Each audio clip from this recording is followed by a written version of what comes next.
দেখুন, এটা একটা বুচো বাবার আশ্রম। এটা বুচো বাবার আশ্রমের মানে ওনার জন্যই আজকে অনুষ্ঠানটা হচ্ছে, বুচো বাবার স্মৃতির জন্য। তো এর পেছনে কিছু ইতিহাস আছে।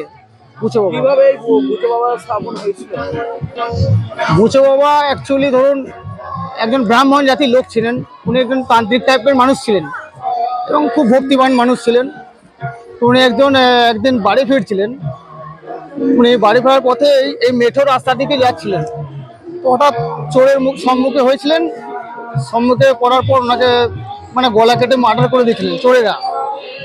তারপর থেকে ওনার এইখানে অধিষ্ঠান এবং পার্শ্ববর্তী কিছু মানুষকে এখানে স্বপ্নাদেশ দিয়েছিলেন।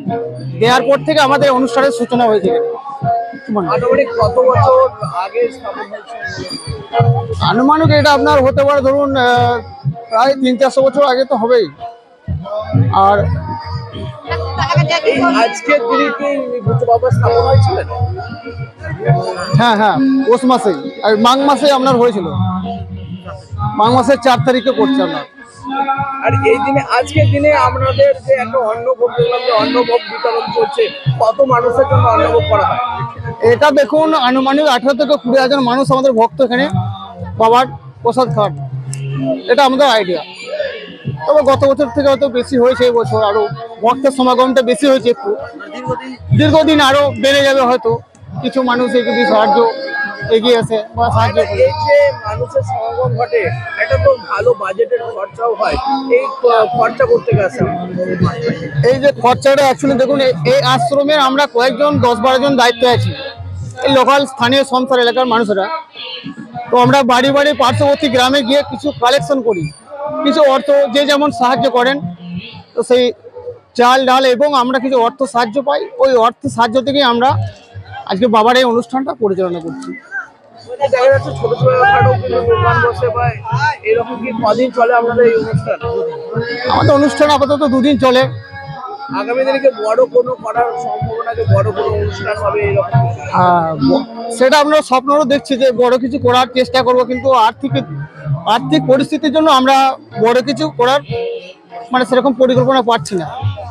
আর যদি কোনো সরকারি সাহায্য পেতাম হয়তো আমাদের এই বাবার কিছু মন্দিরটুকু ওটা ভবিষ্যতে বাঁধানোর প্রোগ্রাম আছে। আর আমাদের আশ্রমটুকু এটা একটু আমাদের পাকা করার ব্যবস্থা যদি হয়, সরকার যদি কিছু আর্থিক সাহায্য অনুদান করেন তো খুবই ভালো হয়, উপকৃত হয়। এই ধারে পাশে কত মানুষ আছেন, কত বড় গ্রামের মানুষ এখানে একত্রিত হয়? ধরুন 10 থেকে 12,000 মানুষ তো আসেন। এই আমাদের পার্শ্ববর্তী গ্রাম সংসার বলুন, বারুল বলুন, বীজপুর আছে আপনার, লালবাঁধ, কাঠোরা, ভেটিয়া, ভগবতীপুর, মানে প্রায় 10-15টা গ্রাম থেকে আমাদের এখানে ভক্তরা। যে সমস্ত ভক্তরা আছে বাবার প্রসাদ পেতে, কি কি প্রসাদের আয়োজন করেছেন? এখানে আমরা আয়োজন করেছি সাদা ভাত, পায়েস আছে, ডাল, সবজি, এটুকুই আমরা আয়োজন করেছি। 3টে সবজি আছে। আপনার নাম ও পরিচয়টা যদি বলেন। আমার নাম হচ্ছে অরূপ সির। তো আপনি কি আছেন এখানে? হ্যাঁ, এখন আমি বর্তমানে এই বছর আমি নতুন এসেছি এখানে। আগে আসতাম বাবার জায়গা, খুব একটা পবিত্র জায়গা, তো আমি এখানে আসতাম মাঝে মধ্যে কাজের ছুটি বলে বা কোনো ফাঁকা টাইম পেলে। তো এখন এই বছর আমি নতুন এখানে এসেছি, যোগদান করেছি আশ্রমে।